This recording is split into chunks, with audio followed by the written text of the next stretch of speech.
Rolling. Action. Hi, my name is Saran Almond, and I am a student at Central Piedmont Community College, working towards a certificate in film and video production. Cut. My name is Sal, and this is my life as a lemon. What do you do in a world where everyone's aspiration is to be lemonade? There's got to be more to life than this. From the tree to the truck to the supermarket, everyone looks the same. The excitement of my day comes when certain lemons try to get picked by certain shoppers. It's funny when humans think that they've caused the lemons to tumble by choosing one. What's really going on is that lemons are pushing, me, move, hey, I want to go home with them, all in an effort to become none other than a glass of lemonade. I'm not quite ripe yet, so I keep getting tossed back. At least that's what I hear after being thumped, squeezed, and tossed back again and again and again. And they wonder why lemons are so sour. I see a little guy across the way in another bin. He looks like me, but he's different. Woohoo! I gotta get close enough to talk to him. I see what looks like a mom is approaching. She looks like the lemonade type. Oh yeah, I feel the trembling. These guys are excited. And here she goes, reaching, wait for it, and she picks one, and a bunch of us tumble. As she scrambles to gather the lemons and return them carefully so that all the lemons won't hit the ground, I roll and tumble with the skill and technique of an Olympian. I successfully guide myself into a bin of green lemons. That's after much practice and trying not to land in a Granny Smith bin. What a bunch of sour apples, jeez. There aren't as many green lemons as there are yellow. I roll over to the little guy I noticed earlier. Hey, I'm Sal. He says nothing. I try again. Hello? Turns out that little guy I noticed is actually a little old lady. She looks at me, pauses, and says, "What do you want?" With great excitement, I reply, "I'm just so happy to meet you. I've never met a green lemon before. What's..." And before I could finish, she starts laughing and calls a few of the other green lemons over. Linda Lola, did you hear this, child? She called us green lemons. They all burst into laughter. What are they laughing at? Miss Lear, as she explained, says to me, "My dear, we're limes, not green lemons," then chuckles.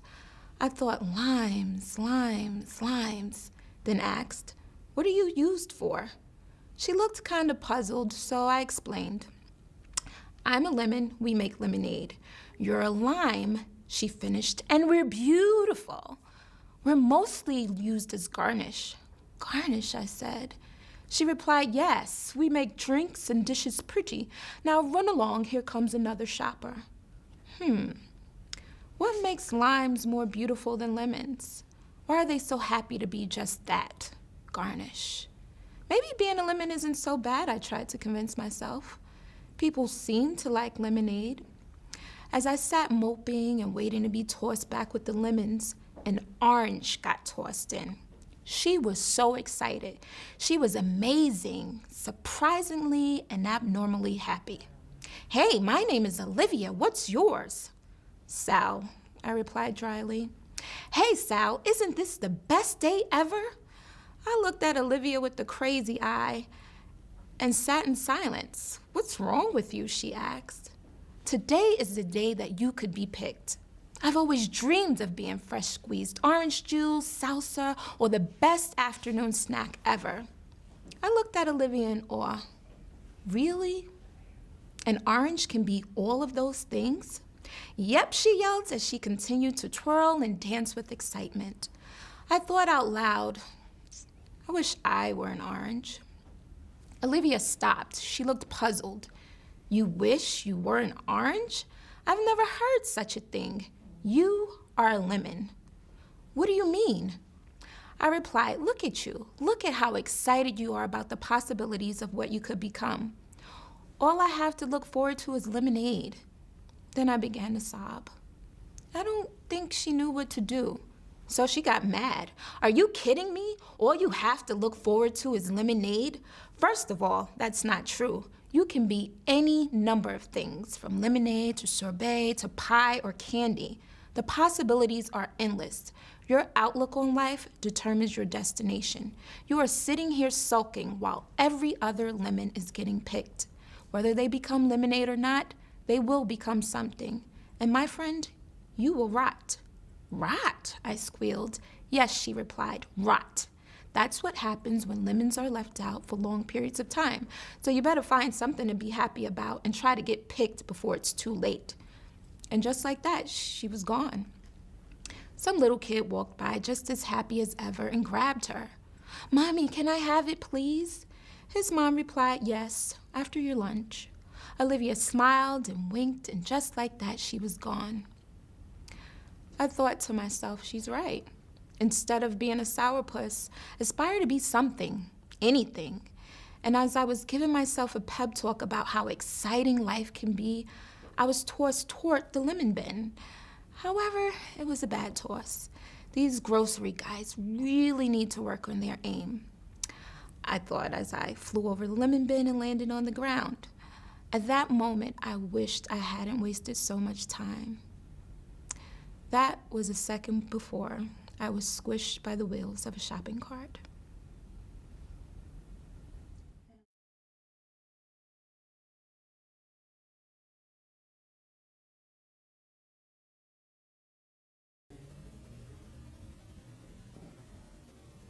My name is Ashley Roberts, and I'm a videography student at Central Piedmont Community College.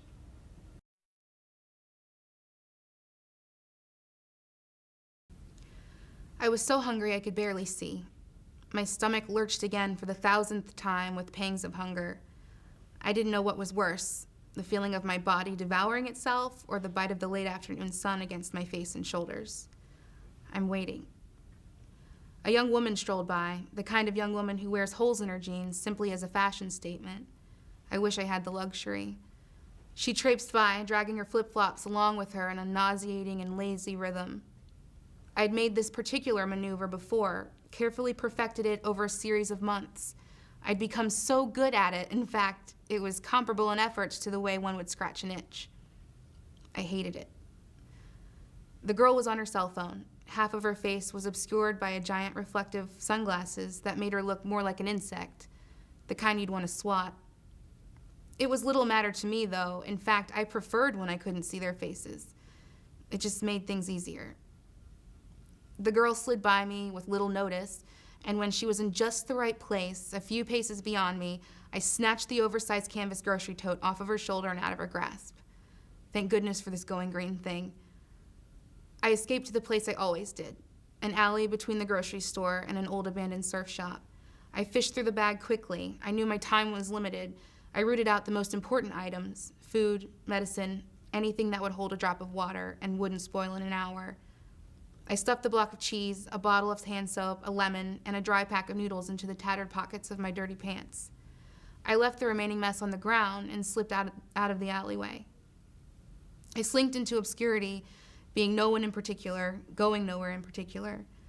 I gnawed off a bite or two of cheese as I approached the towering abandoned building that was home this week. I lit a fire when it got dark, a small one, which cast just enough light for me to see. Anyone else would have compared it to a candle, a torch perhaps, but to me this was my fire, my fancy house, my big screen TV, my loving family. It might have been their candle, but it wasn't mine. I settled on the dusty floor, set the items across from me, and stared. The cheese wouldn't last too long, but I doubted it would be a problem. It had been almost 3 days since I'd had anything more in my belly than a cracker or two. I would save the dry noodles as long as I could, since they would survive the stagnant heat of this godforsaken abandoned building. I stared at the light flickering off the bottle of soap and through its copper-colored contents. It would be nice to wash my face in the morning. Then my eyes slid across the lemon. It was plain, smooth, and it just sat there. I sat there, staring. I don't know why it piqued my interest so. It was so plain. It was smooth, not lumpy or asymmetrical. It was bright, even in the dim flickering light. And it was everything that my life was not: fresh, pure, revitalizing. I hadn't realized how long I'd been staring wide-eyed at the fruit until my eyes started to burn, and I had to blink. "You know you're wrong," the lemon hissed. And I blinked again. "What are you talking about?" I spat back. "It's wrong," the lemon sang simply. "Shut up." I rose and stalked as far away as I could and dropped myself onto the floor in the corner. Surely I was losing my mind. I closed my eyes and pressed my forehead to my drawn-up knees. And then the lemon began to laugh. It laughed a high-pitched squeal of a laugh that made my skin crawl. "Shut up!" I screamed from the corner, clawing at my ears. "Shut up!" I turned into the nook around me and told myself I was successfully shutting the lemon out of my ears. I was a terrible liar. The lemon's laughter swelled in an unbearable crescendo. I scrambled up to my feet, crossed the room in a few strides, and snatched the lemon off the floor. I squeezed it in my palm with all the strength I could muster. My dirty fingernails bit into its pristine flesh. The lemon screeched and squealed and laughed as it continued to scream. "You're wrong," it hissed, and I dropped it onto the floor, where it rolled lopsidedly until it stopped with a soft thud against the baseboard, laughing all the while. "Make it right," the lemon said. I knelt down before the squished, chuckling mess that I had made. "What do you mean?" My voice quivered. "Make it right," the lemon said again. "I don't know how," I screamed at it. "Make it right." I drew a sharp breath and scooped the pulpy mess into my cradled hands. I staggered to my feet and clumsily maneuvered my way to the front of the building. I hurled myself out of the broken door and onto the sidewalk. It was dark now. People were scattered along the sidewalk like weeds in a garden where empty space was the beautiful flowers. The lemon began to laugh again. My dirty hands were sticky with tart juice that was beginning to drip down my forearms. The sound resonated in my brain, and I pressed my eyes closed and squished up my face, trying to force it out. When I opened my eyes, I saw her. Her face was hidden by those ridiculous sunglasses, but it was so dark. Why was she wearing those sunglasses? She was shuffling along the other side of the street, that slow, sickening rhythm of her flip-flops against the pavement, following her every step. The lemon laughed harder. I called to the girl. She didn't respond. She didn't even turn her head. I called to her again and staggered toward the curb. Why wouldn't she look? Why wouldn't she stop? I screamed at her, my dry lips cracking against my teeth. I stretched my arms out in front of me. I jogged. I stumbled, dragged myself into the street, clumsily clutching the massive lemon in my hands. I screamed at her again, trying to holler more loudly than the horrible, incessant laughter that swelled in my head and made me dizzy. Suddenly, there was a great brightness I couldn't comprehend. The last thing I remember before the overwhelming force of the pickup truck that plowed into my broken body was the lemon, still laughing, and the gritty sound of shuffling footsteps.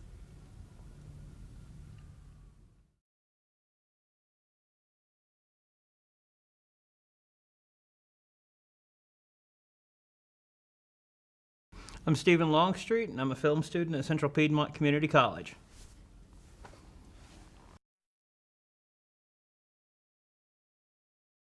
I was a ripe young lemon once. They picked me off my home, and my mother was so proud.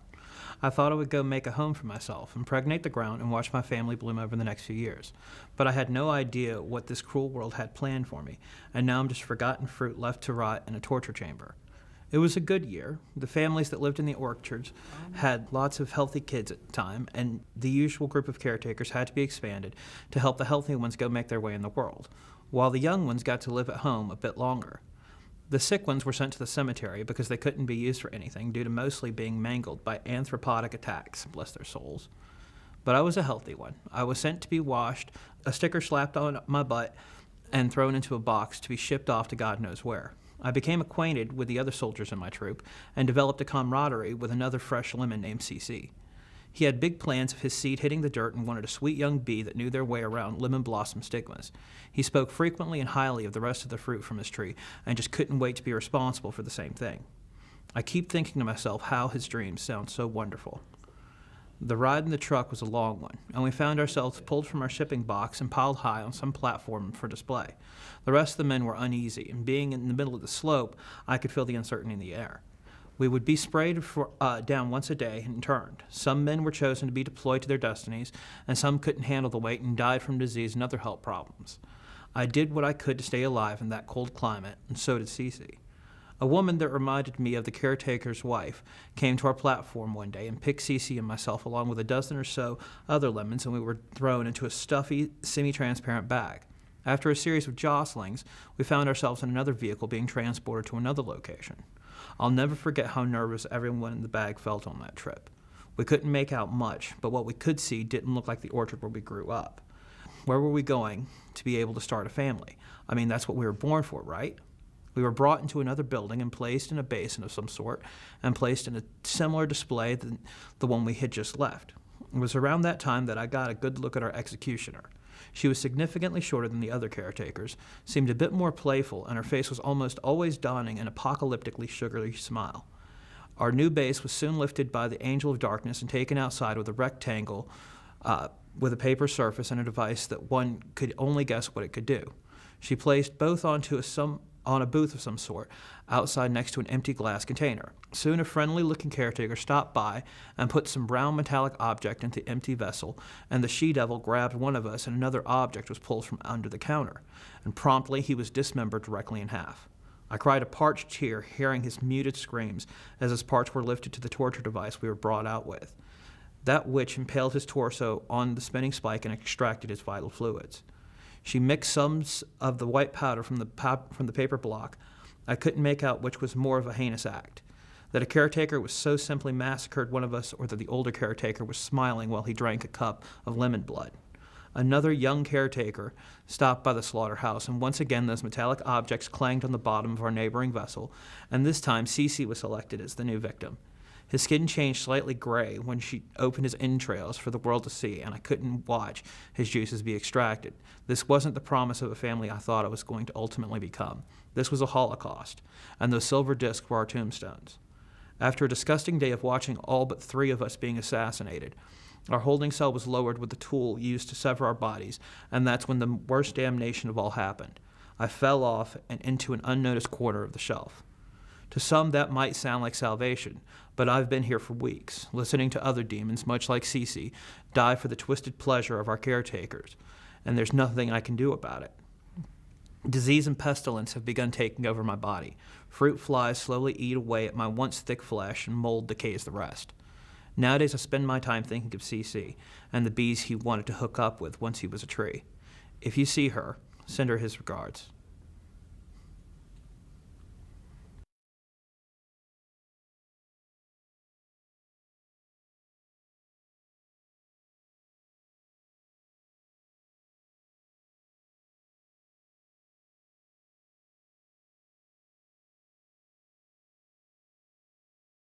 Hi, my name is Rico Nye, and I'm an art student here at CPCC, taking Film 1 with George Cochran.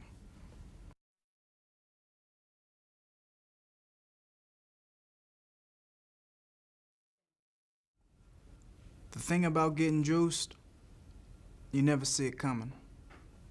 The sad thing is, the ones that put the squeeze on you are the ones closest to you. I can't blame anyone but myself, though. My mother warned me. She was a sweet lady. What you'd expect from an orange.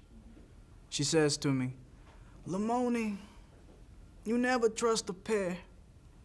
Whatever you're planning, please don't go through with it. Nothing good'll come from dealing with the likes of Andrew." Yeah, you never trust a pear. It's in the nature to be bottom heavy, like a training dummy. No matter how hard you hit them, they always bounce back, built to fight. But what a pear possesses in bronze, he lacks in brains or conscience. I got nothing going on. You worry too much. I've known Andrew for years, Ma. He's family. See, Andrew and I got into the business together. Don Roma saw potential in us, though I feel he always favored Andrew a bit more. He had that killer instinct, showed no mercy. We were big earners. Everything from cane smuggling to knockovers to shylocking. I was the brains of the operation and Andrew was the muscle. We were an unstoppable force. Well, at least we were, until my conscience proved time and time again to be a liability. One day, Don Roma calls us in for a sit-down.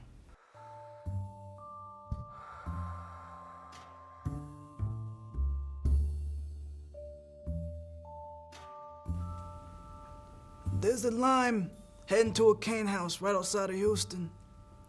I suspect the guy's a rat. I want you guys to case the joint.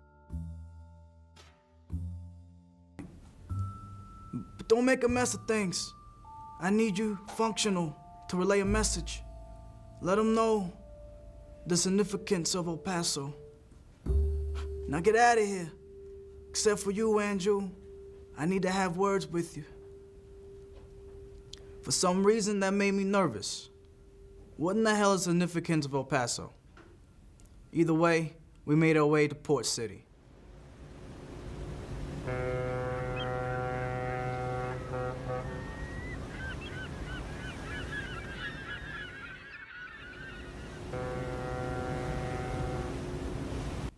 My pill crawled with anxiety. Something didn't feel right. I look over at Andrew. When I see this guy, I'm gonna rip out his core and feed it to him. Andrew, keep it cool.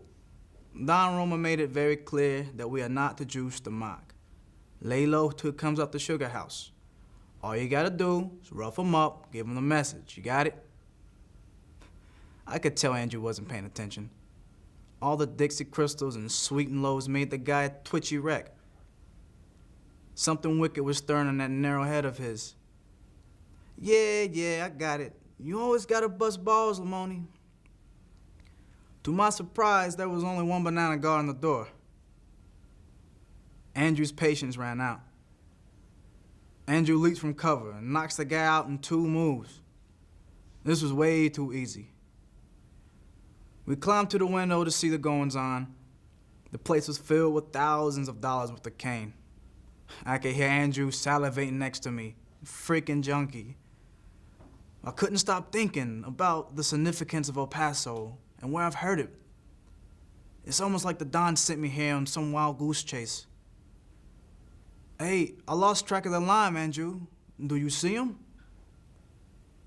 The Don wanted me to tell you of the significance of El Paso. The funny thing about getting juiced, I should have seen it coming.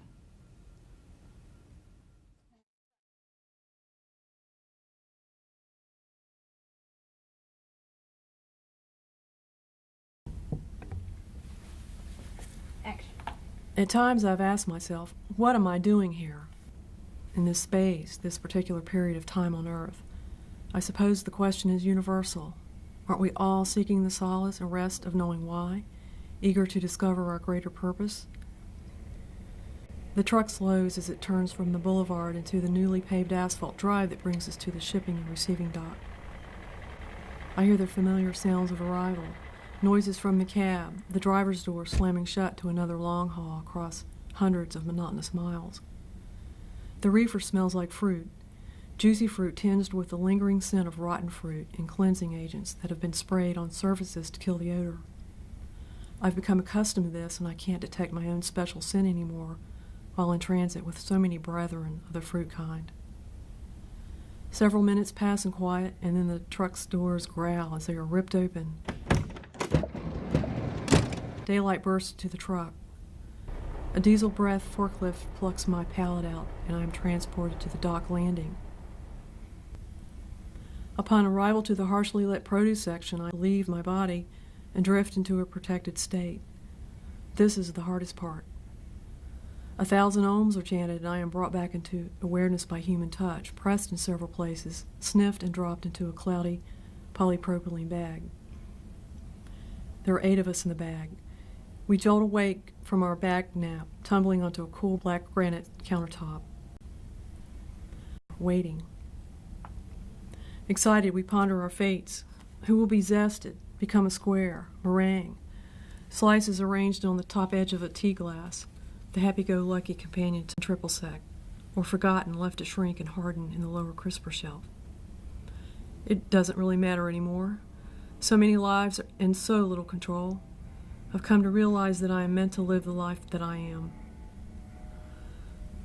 Once my juice equals 1/2 cup, my outsides are discarded to the trash.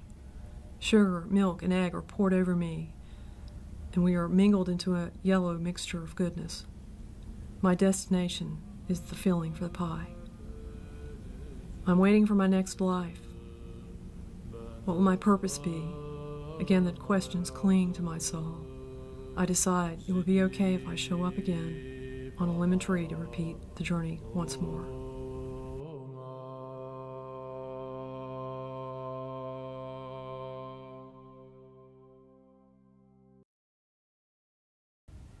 And action. Hi, I'm Julie Hercom, and I'm studying film at CPCC.